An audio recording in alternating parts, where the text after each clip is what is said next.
তৃতীয় শ্রেণীর সুপ্রিয় শিক্ষার্থী, আসসালামু আলাইকুম ওয়া রাহমাতুল্লাহ। তোমাদের নতুন বাংলাদেশ ও বিশ্ব পরিচয় বইয়ের অধ্যায় ৭ পরিবার ও বিদ্যালয়ে শিশুর ভূমিকা এর দ্বিতীয় পর্বের আলোচনায় সাদর আমন্ত্রণ। দ্বিতীয় পর্বে রয়েছে প্রবীণদের প্রতি দায়িত্ব ও কর্তব্য। আসলে এখানে একটি ছবি রয়েছে, আমরা ছবিতে দেখি। এখানে লক্ষ্য করো একজন বয়স্ক মহিলা যিনি বিছানায় শুয়ে আছেন, আর এখানে দুটি শিশু, একটি মেয়ে শিশু এবং একটি ছেলে শিশু। মেয়ে শিশুটির হাতে ঔষধ এবং ছেলে শিশুটির হাতে পানি। তারা এই বৃদ্ধ মহিলাটিকে ঔষধ খাওয়াচ্ছে। আসো আমরা দেখি, এখানে একটি কাজ রয়েছে, কাজে কিছু প্রশ্ন রয়েছে। এই প্রশ্নগুলোর উত্তর আমরা বলতে পারি কিনা। উপরের ছবিটি পর্যবেক্ষণ করে নিচের প্রশ্নগুলোর উত্তর বলি। ১. ছবিতে বৃদ্ধা মহিলাটি কি করছেন? ছবিতে বৃদ্ধ মহিলাটি শুয়ে আছেন। ২. মেয়ে শিশুটি কি করছে? মেয়ে শিশুটি বৃদ্ধ মহিলাটিকে ঔষধ খাওয়ানোর জন্য এসেছে, অর্থাৎ ঔষধ খাওয়াচ্ছে। ছেলে শিশুটি কি করছে? ছেলে শিশুটি ঔষধ খাওয়ানোর জন্য যে পানি প্রয়োজন সেই পানি হাতে নিয়ে এই বৃদ্ধ মহিলাটির মাথায় হাত দিয়ে আছে। বৃদ্ধা মহিলার সাথে ছেলে ও মেয়েটির সম্পর্ক কি হতে পারে? বৃদ্ধা মহিলার সাথে ছেলে ও মেয়েটির সম্পর্ক হতে পারে যে এই মহিলাটি হলো ছেলে এবং মেয়েটির দাদি। এই ছেলে এবং এই মেয়েটির দাদি হলো এই বৃদ্ধা মহিলাটি। আসলে এবারে দেখি কিছু পাঠ রয়েছে, পড়া রয়েছে, আমরা দেখি এখানে কি লেখা আছে।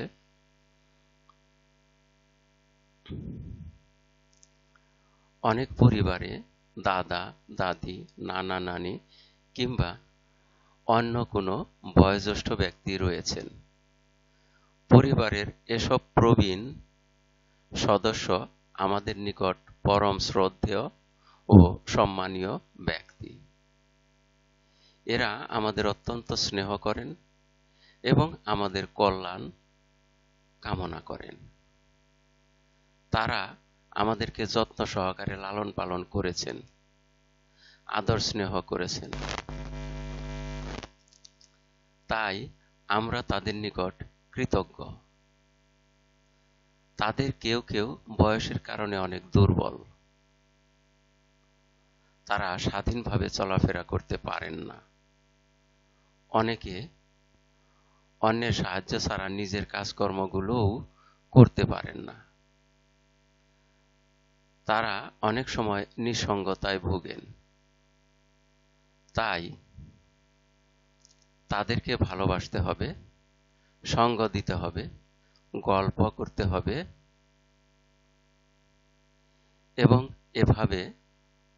এবং বেড়াতে নিয়ে যেতে হবে। প্রয়োজনীয় সব ধরনের সাহায্য সহযোগিতা করতে হবে এবং তাদের উপদেশ মেনে চলতে হবে। আমরা পড়লাম, এবারে দেখি কি কাজ রয়েছে। খ. উপরের পাঠ্যাংশটুকু পড়ে আমার পরিবারের প্রবীণ সদস্যদের প্রয়োজনগুলো লিখি। এখানে 3টি লাইনে আমরা 3টি প্রয়োজন লিখব। এখানে দেখো তাদের প্রয়োজন কি হতে পারে।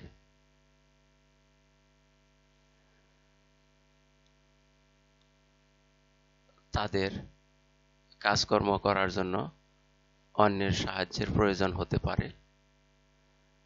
তাদের অনেক সময় তারা নিঃসঙ্গতায় ভোগেন, তাই তাদেরকে ভালোবাসতে হবে এবং সঙ্গ দিতে হবে, গল্প করতে হবে, বেড়াতে নিয়ে যেতে হবে, আর প্রয়োজনীয় সব ধরনের সহযোগিতা করতে হবে। তাহলে আমরা এখানে দেখলাম যে বয়স্ক যারা, তাদেরকে যা করতে হবে তাদের চলাফেরা এবং কাজকর্মে সহযোগিতা করতে হবে। তাহলে আমরা এখানে লিখব আমরা এই অংশটা খাতায় নিয়ে নেই।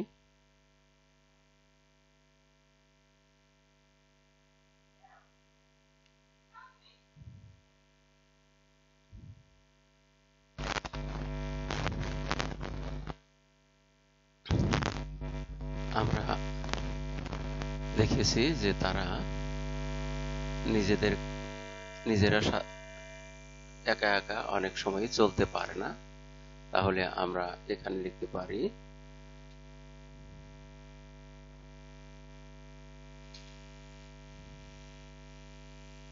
তাদের চলতে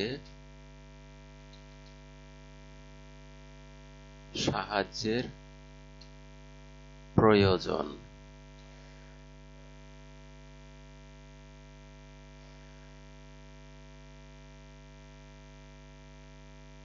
তাদের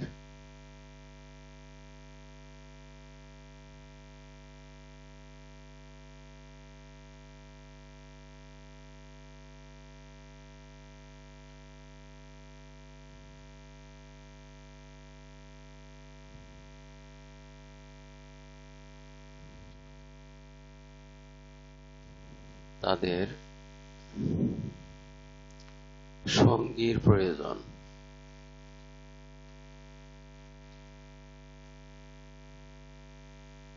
অর্থাৎ তাদেরকে সঙ্গ দিতে হবে। অনেক সময় তারা নিঃসঙ্গতা অনুভব করে।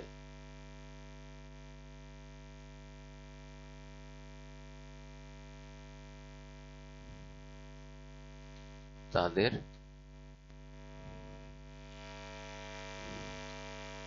সকল কাজে সহযোগিতা প্রয়োজন।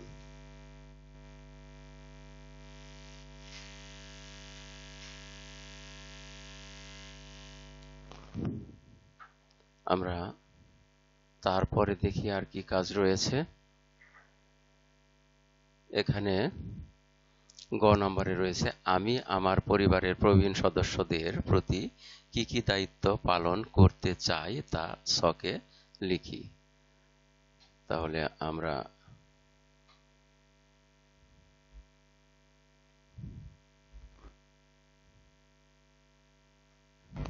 লিখি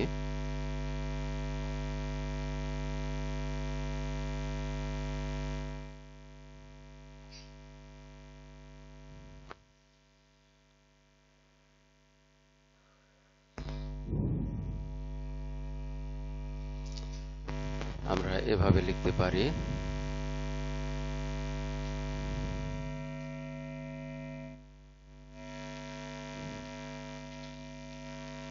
তাদের প্রয়োজনে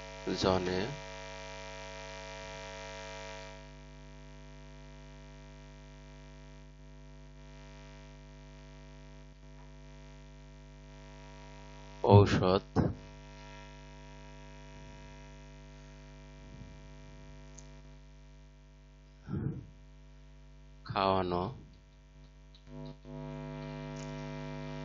খাওয়ানোর কাজে সহযোগিতা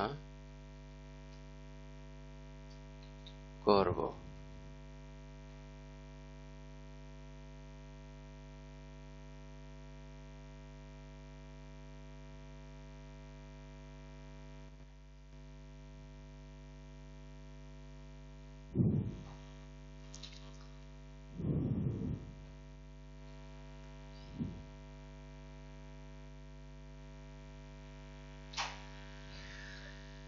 তারা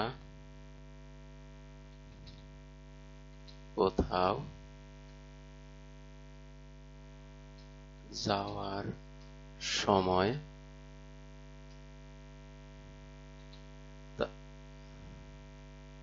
তাদেরকে চলতে সহায়তা করব।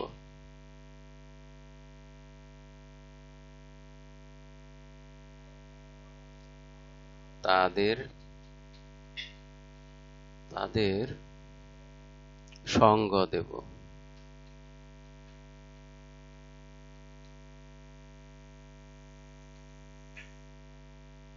আমরা দেখি তারপরে আর কি রয়েছে। পরিবারে প্রবীণ সদস্যদের প্রতি আমাদের কেন দায়িত্ব পালন করা উচিত?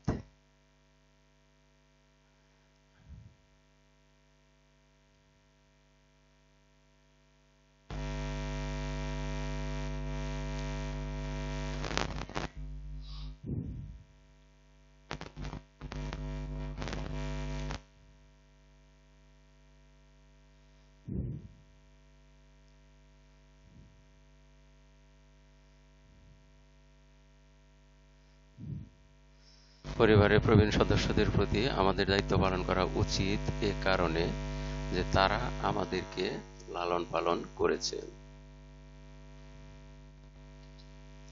তারা আমাদের লালন পালন করেছেন।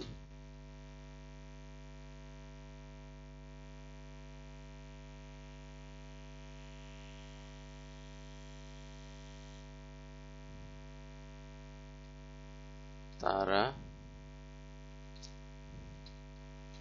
আমাদের আদর ও স্নেহ দিয়ে বড় করেছেন।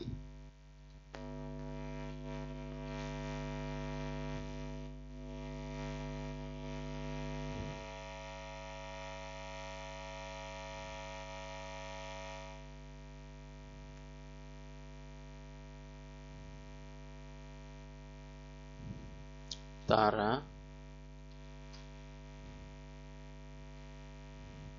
পরম যত্নের সাথে আমাদের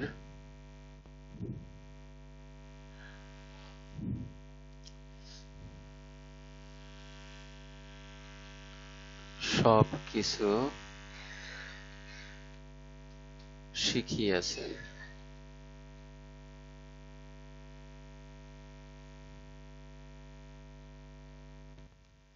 এ কারণে আমাদের তাদের প্রতি দায়িত্ব পালন করা উচিত। আসো আমরা দেখি তারপরে আর কি রয়েছে।